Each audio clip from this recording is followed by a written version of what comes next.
this is really important for wholesalers because, potentially it's been, if you look at the journey, it's been as an add-on to their core business. It's now become integral to what they're doing in the day-to-day business life, but in the future it's going to be the main focus point.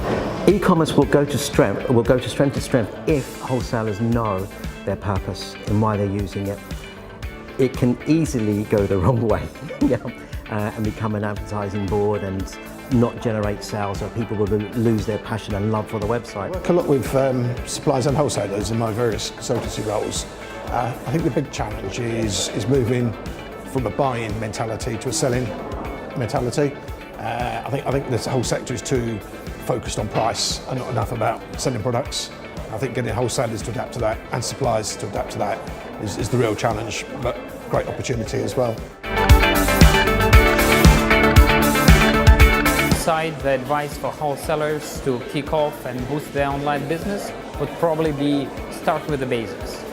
Think what your customer really wants from the platform, why they're going for online, why they would need to go for online, and try to really fulfill their need in that by giving them the clear understanding what products are being sold to them, what are the dimensions of these products, how they're being marketed at the moment of time, what is the value for the customers to buy them and sell them subsequently.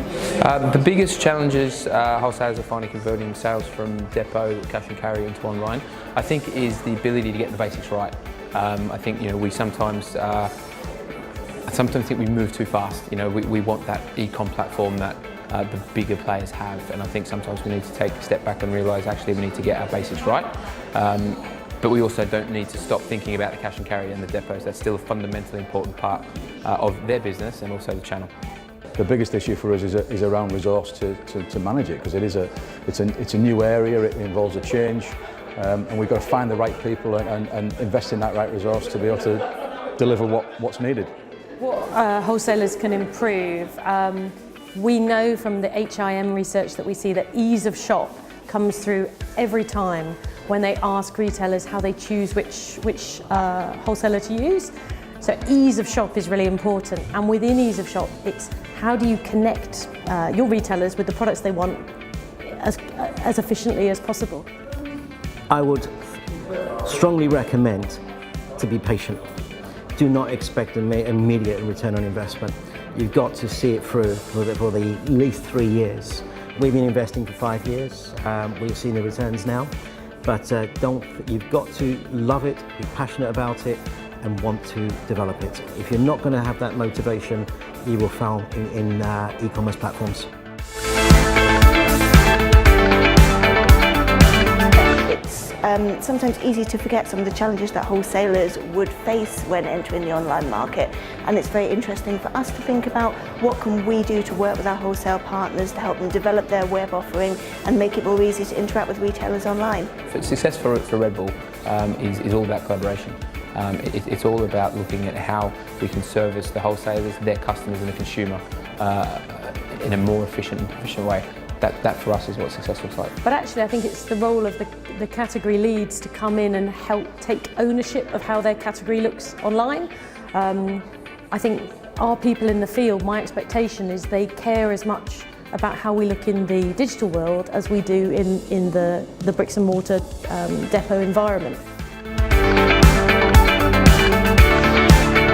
Really well how to execute in depot. We know how to relay the fixtures, put in really impactful great branding. We have a field team that build fantastic front of depot displays, but we need to realise that more and more retailers aren't coming into the depot anymore, or if they are, it's just to pick up their click and collect order. So we need data from the wholesalers' online platforms so that we can understand what are the most effective ways of influencing and inspiring retailers online. I don't think there's any disputing the fact that the wholesalers are in possession of very, very large volumes of data. I think it's really about how they actually use that data meaningfully. So, whether the data is used to help the wholesaler define when content should be sent to people, this is all now possible. Things that we may only have historically expected to come from the big mighty Amazons. I think it is really important to understand how you can capitalize on the differences that online channel has. What can you make out of the different touch points of the different customer behavior in the online platform versus them visiting the depot? We talked about it today. Wholesalers stock enormous ranges of product, and that choice is really, really important to the retailer. But then it's about how do you make sure that that retailer quickly sees the products they want, whether that's best sellers or maybe even a more personalised approach that's products just for their sector or have sold particularly well in their store. Get on with it will be the single piece of advice. It is, the world is changing. The world is changing and you need to be part of it, otherwise you will get left behind. The learning is we probably need to work together, really, and we need to work together to share and test things, because I don't think really anybody has the right answer yet. It's not proven. If you look at bricks and mortar, we've been doing bricks and mortar for hundreds and hundreds of years, and there are some rules. I'm not sure we know what the rules are yet.